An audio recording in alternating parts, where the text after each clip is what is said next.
Namaste and good afternoon. I think I picked up three things today. One, my colleague there called this a graveyard session. Bob just said that towards the end, the last 10 minutes, people actually doze off. And I get this suspicion the 10 minutes have just begun. And I think Aparna has told me how to sell more crockery by just turning around the cups. And I'm surely going to try that. So, when the subject came and I said I must be sharing some insights from what we do at Future Group, and I thought a little bit about when I shopped as a child, and I think Aparna, you had a bang-on point about the person becoming a friend with the shopkeeper. If you recollect, those were the days when there was not too much of modern retail, there was none at all. You would kind of go to that particular shopkeeper who would kind of know exactly what you wanted, and I think many of us still continue to do it, and actually ask for a 5 rupee pickles or whatever, a small bottle mein tel dal ke de dena, whatever. I think there was always this feeling that you would kind of go to a shopkeeper which always attracted you. Now, I know many of you are not from retail. However, I think the learnings are very much the same. And I've been from FMCG myself. And when I think back on all the learnings I picked from retail, it's a lovely place to pick up learnings on the people office front. I think the learnings very clearly held, be it was for Asian Paints or for Hindustan Unilever.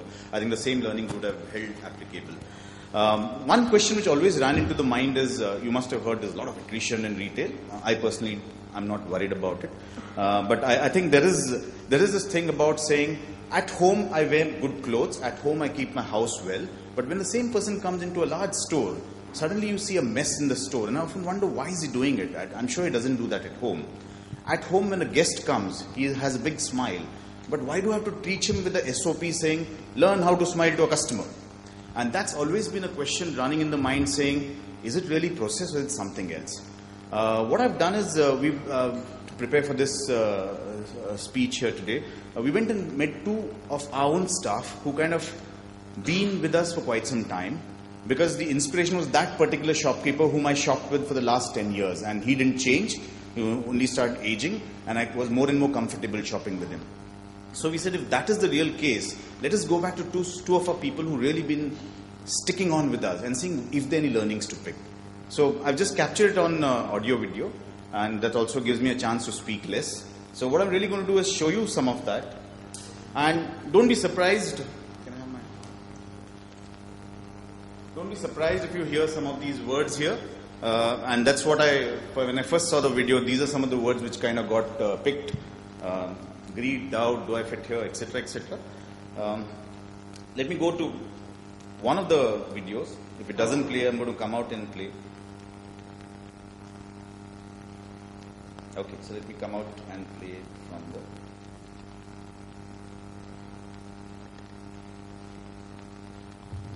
How's the sound there? Sound.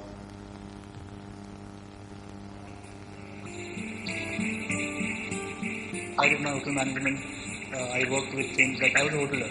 So I worked with things like Carl, Uber, Pizza, and then came to the organization. So when I was running the organization, I had a lot of hiccups saying that, would I fit in with this kind of culture?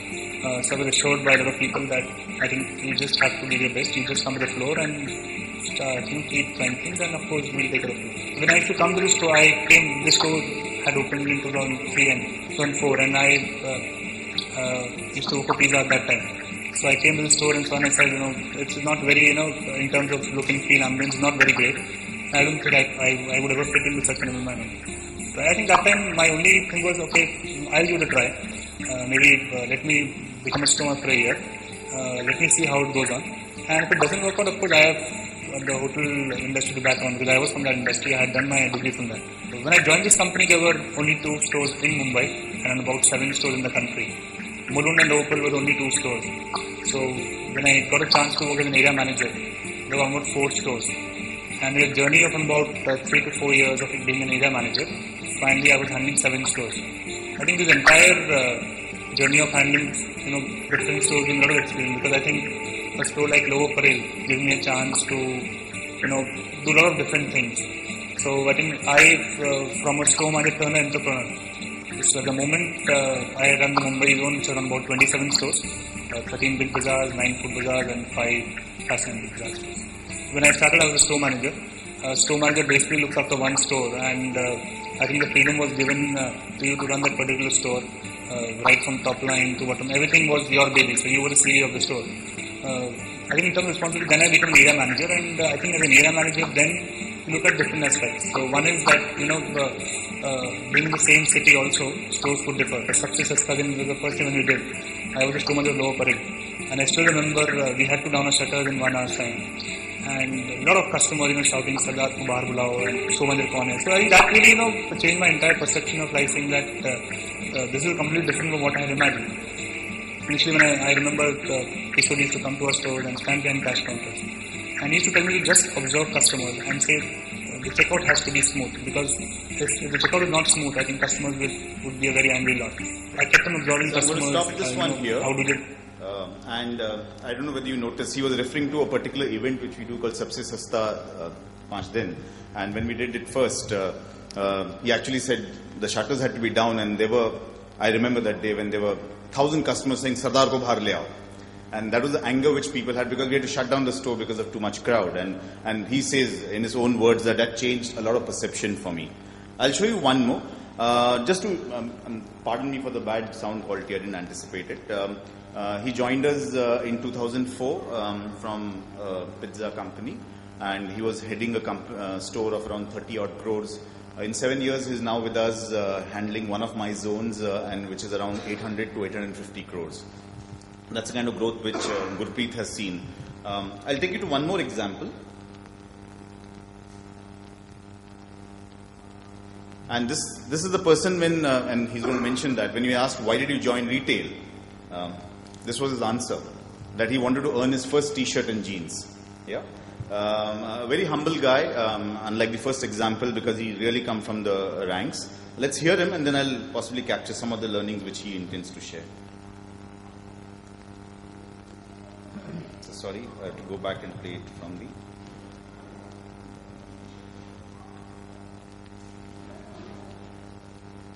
Sound, please.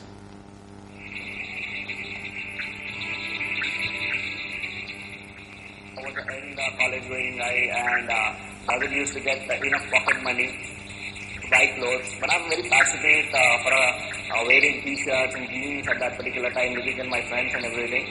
But I wasn't able to afford at that particular time. Then I thought, why can't I take up a job for at least 2 months, and with that salary I can buy a jeans and t-shirts. I still remember it is like I just completed my graduation first year, and I thought of in a vacation I can pick up some job. I joined Big Bazaar at that particular time. I still remember when I came alone to this store, dara hua sa, basically that was my first job. That was a journey of learning actually, which made me actually come to the store every day. I wanted to meet people here. I wanted to learn something different so that in this environment. That particular day I was very greedy about learning things. That was the first job, so I wanted to learn. So that made me actually stick for 3 months. Then I thought, okay, 3 months now. We will see if I can manage my college and job. Is it that possible? Then I stretched myself. Then 6 months. Then I got an opportunity as a merchandiser, as I said.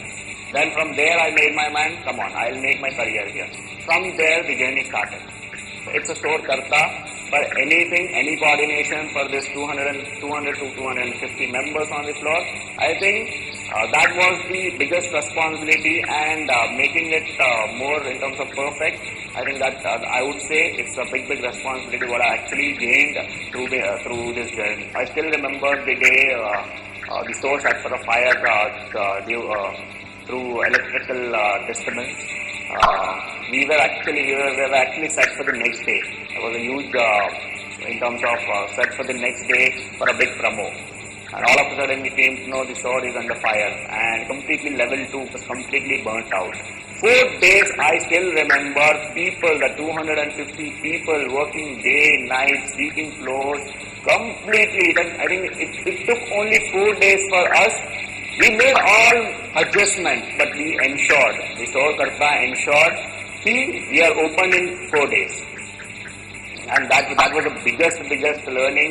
What I learned is like, even after such a big discussion, if we believe in ourselves, we can make things. That's the biggest learning I had. Till date, I follow that कुछ भी होने दो. If people say 2 दिन में नहीं हो सकता है, I will not accept it. It is like, no, move forward. Let's try and do it. If I see last 11 years, every year I took some of the other new challenges, some of the other things. It was some like enlightening me. I am doing good. I am doing good. Every year I am getting a good opportunity. I am promoting to the next level. I am given new responsibilities. Management is trusting me. That was a good sign, and that was a confidence was gaining from the work front. Today I want to do this thing, you are empowered to do that. Just move ahead. गलती होगा तो होने दो, but move forward. This is what the attitude, what company has teaches us, and that is where till day I am telling you as a store karta now, till day I can see that empowerment. It is like empowerment of what a management has given to store karta. A store karta is given to his managers and his managers to the team members. This is what actually a driving force for Big Bazaar. I would say that. I would recollect when I first nominated for Prism batch. It's the first batch of Prism for a store karta training orientation program as one. I've applied for it, I got nominated. Then the selection process started at ZO office. And through that, the learning out of that Prism orientation program is like, I actually came to know what is my strength. We got an opportunity to do a crash management course from Wheelinkers Institute, which actually made us believe that retail management principles are handled in such a way. From there, immediately when I completed my crash management course, I was handed over a store. Then it was again a learning. As I said, learning from observation. The store manager journey has started like that. Store was given to me because it's a trust. It's a trust of management that this guy can handle it. I was again skeptical. Paisa sambalne ka. How will I go about it? It's again learning from observation, processes. ठीक है, ये ऐसा करना है. This is what. ठीक है. Learning from other store managers. I used to call 10 times to the other store managers and understand, भाई आज क्या करने का? What is the light up today? I have this task. How do I do it? I still do that because even I know things, but I still try to collect information from other store managers so that I can do some more better than other people also. I always do that. 11 years of my career in this company, how my superiors have mentored me, guided me to move forward in life. The similar way I would see to my team members and download the same thing to move forward. For example, certain things like many of our team members are under graduation and they wanted to do it. Can I do something for them? Can I seek approvals or can I encourage them to complete their graduation so that they can move to the next level?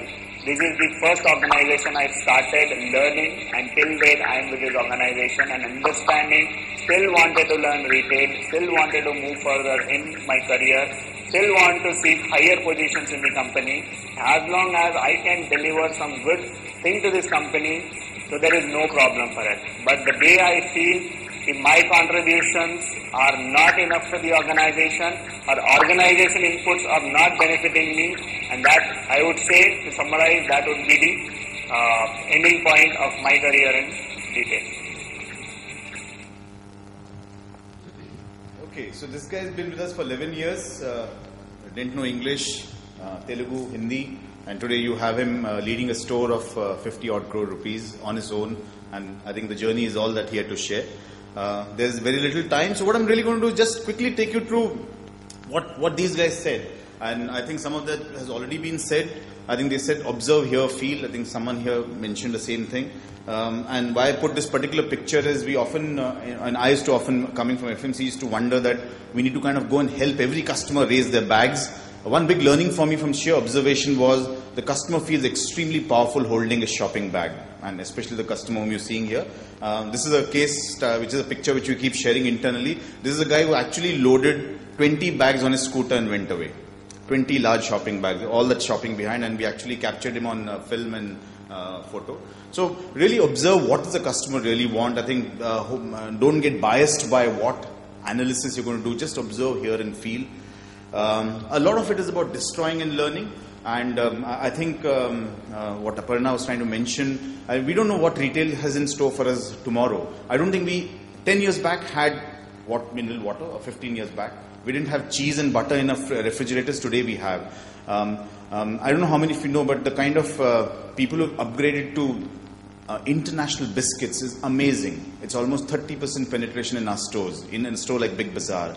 The kind of LCD and LEDs which you sell is amazing. So we don't know what it's going to be. How are we going to really destroy? For us, destroying the regular flat TV itself was a process. And how do we kind of get these guys to destroy their thoughts was one big learning for us. Confidence to be oneself. I just put the appropriate pictures. I think both of them are the first movies or second movies. And how they really came out to be what they are. And today they are the superstars. I think this is one of the biggest things which we try and inculcate. There are no structured training program. But remember what I said. If you're smiling at a guest at home, what stops you from smiling at the millions of customers who walk in? How do you make him confident to be just himself and nothing else? This is an example of a campaign we did where this was an idea which came from the sales staff themselves. It was about saying, come try a trouser and you get $50 coupon on your purchase worth. This was a simple idea because the staff came and told us in Shuddh Hindi saying, "Aap trouser try kara lo, apne aap kharid lega." You let him try the trouser, he's going to buy. And that had to be captured into a marketing thought, and that's what really got translated. And that word is just try Madi, that's in Kannada, and how we kind of really made it much larger from a sheer sales idea which came from the guy. The guy Sudhir did mention look left, look right. He says even today I don't mind calling up my fellow store managers and figuring out. After 11 years, he's saying that I know everything, but I still make it a point to call my people around and saying, what are you guys doing? How do you handle the situation differently? I think the whole ability to kind of say that mistakes do happen. This was again an example which we got from one of our food teams. They said that people don't upgrade to sanitary pads, so let's make a big pack of sanitary pads and sell it to them. That's classic Big Bazaar, And we actually got this idea, converted it through one of our partners and actually made a large pack of sanitary pads. Didn't work because that's not how the customer was viewing it. But why I really brought this example is how the staff was felt strong enough to come and give us that idea and said, can you do this for us? Can you upgrade this customer? Can you kind of convert this customer? And lastly, I think what really touches me in the video which you just saw, the audio quality was poor, but he says, if tomorrow some of my guys want to do graduation, then I'm going to help him out. I think for me, he's arrived in life because that's how his journey began. He was one of those invisible people who wear those Big Bazaar uniforms and is standing in a corner 11 years back. And today he's actually handling a store, getting out of a car and saying, if someone wants to do graduation, I'm going to encourage him to do that. So to me, that real process, he's really evolved as far as leadership is concerned. I'm just ending with what he said in terms of, he says, if I can't contribute back to the organization, if the organization feels that I can't be trained anymore, that'll be the ending point of my career in retail. I think that kind of summarizes what this journey for him was, what the journey for many of us in retail is. Everything every day is evolving. Aparna just shared that, and how really we can be adapting each and every day without any of the baggages which you have, with destroying every old thought of ours. So thanks a lot. And